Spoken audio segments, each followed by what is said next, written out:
दोस्तों, अगर आप भी रोहित शर्मा को महान कप्तान मानते हैं तो हमारी इस वीडियो को लाइक जरूर कीजिएगा। दोस्तों, बारिश के बाद जब भारत और पाकिस्तान आमने सामने आए तो प्रशंसकों को सांस रोक देने वाला मुकाबला देखने को मिलेगा और जिसने पूरी दुनिया को हिला कर रख दिया। रोहित और सूर्या मैदान पर तबाही बनकर उतरे। आखिरी ओवर में भारत को जीत के लिए 19 रनों की जरूरत थी और 16-16 ओवर के मैच में कैसे सूर्या ने दिलाई भारत को रोंगटे खड़े कर देने वाली जीत, सब कुछ आपको बताएंगे इस वीडियो में और साथ ही साथ भारत पाकिस्तान मैच की पूरी हाईलाइट बताएंगे। लेकिन उससे पहले आप सभी को क्या लगता है कि रोहित शर्मा और सूर्य कुमार यादव में कौन है खतरनाक बल्लेबाज? इस बात का जवाब हमें नीचे कॉमेंट बॉक्स में जरूर दीजिएगा। दोस्तों, जैसा किसी ने सोचा भी नहीं था वैसा मुकाबला भारत और पाकिस्तान के बीच में हुआ और सांस रोक देने वाला इस मैच में पाकिस्तान ने हमें 170 रनों का लक्ष्य दिया। आपको बता दें कि बारिश की वजह से मुकाबला केवल 15 ओवर का ही खेला गया, जिसमें बाबर आजम और रिजवान ने अच्छी बल्लेबाजी की, जिसकी बदौलत पाकिस्तान हमारी टीम के सामने 170 रन बनाने में कामयाब रहा। अब पाकिस्तान के कप्तान बाबर आजम ने 53 रनों की शानदार पारी खेली, वहीं 60 रन बनाकर मोहम्मद रिजवान ने भी किफायती बल्लेबाजी की और महफिल लूट ली। अब आखिर में आसिफ अली ने कुछ अच्छे शॉट्स लगाकर अपनी टीम को एक बेहद बड़े लक्ष्य की तरफ पहुंचा दिया और भारत की तरफ से मोहम्मद शमी और भुवनेश्वर कुमार ने 2-2 विकेट लिए और 1 विकेट यजुवेंद्र चहल को भी मिला और वहीं बाकी गेंदबाजों को निराशा हाथ लगी। टीम इंडिया को जीत के लिए 15 ओवर में 170 रनों की दरकार थी। लक्ष्य काफी बड़ा था। ऐसे में कप्तान रोहित और राहुल से धमाकेदार शुरुआत की उम्मीद थी और आपको बता दें कि इन दोनों ही बल्लेबाजों ने आते ही आक्रामक बल्लेबाजी करनी शुरू कर दी और 3 ओवर में टीम इंडिया का स्कोर 36 रनों के पार था और ऐसा लग रहा था कि ये दोनों बल्लेबाज इस मुकाबले में पाक गेंदबाजों पर जरा भी तरस नहीं खाएंगे। लेकिन चौथे ही ओवर में भारत को तगड़ा झटका लगा और केएल राहुल 9 गेंदों का सामना करते हुए 18 रन बनाकर पवेलियन लौट गए। उन्हें शाहीन अफरीदी ने पवेलियन की राह दिखाई और अब मैदान पर आ गए थे किंग कोहली कप्तान रोहित के साथ मिलकर और उन्होंने तेजी से भारत को लक्ष्य की तरफ बढ़ाना शुरू किया।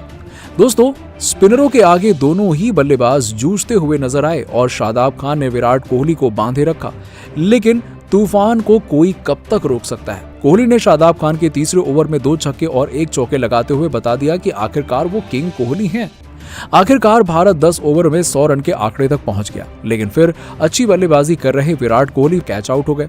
हालांकि उनके जाने के पहले उन्होंने 35 रनों की एक शानदार पारी खेली और अब मैदान पर थे कप्तान रोहित शर्मा और सूर्य कुमार यादव। जी हां, आपको बता दें कि ये वही बल्लेबाज हैं जिससे इस वक्त दुनिया भर के गेंदबाज खौफ खाते हैं। टीम इंडिया की जीत दिलाने की जिम्मेदारी इन दोनों ही बल्लेबाजों के कंधे पर थी और आपको बता दें कि आखिरी 4 ओवर में भारतीय टीम को जीत के लिए 66 रनों की जरूरत थी और जीत काफी मुश्किल लग रही थी क्योंकि हर ओवर में 16 से ज्यादा रन बनाने थे। ऐसे में इन दोनों ही बल्लेबाजों को करिश्माई बल्लेबाजी करनी थी और पारी के 13वें ओवर में गेंदबाजी करने आए थे नसीम शाह और उनको आड़े हाथों लेते हुए सूर्य कुमार यादव ने 1 नहीं 2 नहीं बल्कि कुल 6 छक्के लगा दिए। जी हां, सूर्या ने नसीम शाह के इस ओवर में 3 छक्के जड़कर कुल 22 रन बटोरे और जहां से प्रशंसकों को यह लगने लगा कि अब इस मुकाबले में टीम इंडिया जीत सकती है। सूर्या ऐसी बल्लेबाजी कर रहे थे जैसे किसी ने सोचा तक नहीं था और दोस्तों 4 ओवर में 66 रन बनाना काफी मुश्किल काम है, लेकिन इस काम को भी रोहित शर्मा और सूर्य कुमार के तूफानी बल्लेबाजी ने आसान कर दिया।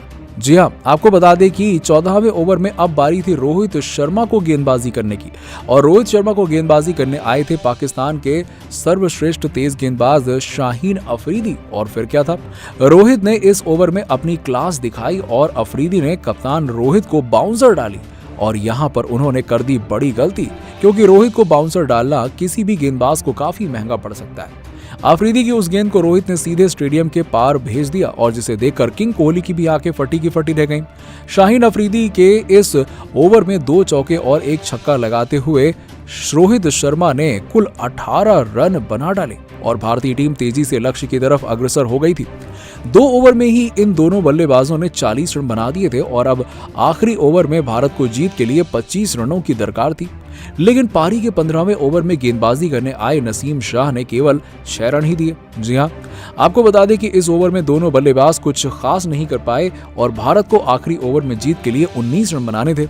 अब पाकिस्तान के सबसे खतरनाक गेंदबाज शाहीन अफरीदी आखिरी ओवर डालने आए और उनकी पहली ही गेंद पर रोहित शर्मा ने शानदार चौका लगा दिया और अब आखिरी 5 गेंदों में जीत के लिए 15 रन बनाने थे और अभी भी जीत काफी दूर नजर आ रही थी। लेकिन अफरीदी की दूसरी ही गेंद पर भी कप्तान रोहित ने एक और चौका लगा दिया और अब आखिरी 4 गेंदों में 11 रन रह गए थे बनाने के लिए। लेकिन तीसरी गेंद पर आफरीदी ने वापसी की और केवल 1 रन दिया। सूर्य कुमार यादव अब स्ट्राइक पर आ गए और 3 गेंदों में अब बनाने थे 10 रन। आफरीदी की चौथी गेंद पर सूर्य कुमार यादव ने एक्स्ट्रा कवर के ऊपर से शानदार छक्का लगाया और अब 2 गेंदों में 4 रनों की जरूरत है। लेकिन वर्ल्ड क्लास गेंदबाज शाहीन अफरीदी ने वापसी की और एक खतरनाक बाउंसर डाली जिस पर सूर्य कुमार यादव कुछ खास नहीं कर पाए। दोस्तों, अब 1 गेंद पर 4 रन बनाने थे और स्ट्राइक पर थे सूर्य कुमार यादव और प्रशंसकों को उम्मीद थी कि वो भारत को जीत दिला देंगे। और आपको बता दें कि एबी डिविलियर्स की अंदाज में विकेट के पीछे उन्होंने छक्का लगाने का प्रयास किया, लेकिन गेंद बाबर आजम के हाथ में चली गई और दोस्तों तभी अजूबा हुआ और बाबर आजम के हाथों से गेंद छूटकर बाउंड्री के पार चली गई और इस पर पूरा स्टेडियम दंग रह गया और सबकी हंसी निकल गई और भारत जीत गया। जी हाँ, एक सांस रोक देने वाले मैच में आखिरकार टीम इंडिया जीत गई। दोस्तों, भारत और पाकिस्तान के बीच ऐसे ही सांस रोक देने वाला मैच हो सकता है। आपको बता दें कि 23 अक्टूबर के दिन ये मैच खेला जाएगा। और दोस्तों, आपको क्या लगता है कि भारत और पाकिस्तान के खिलाफ मैच होगा तो कौन से बल्लेबाज सबसे ज्यादा रन बनाएगा और कौन सी टीम जीतेगी? इस बात का जवाब हमें नीचे कमेंट सेक्शन में जरूर दीजिएगा और ऐसी ही खबरों के लिए सब्सक्राइब कीजिए हमारे यूट्यूब चैनल को। धन्यवाद।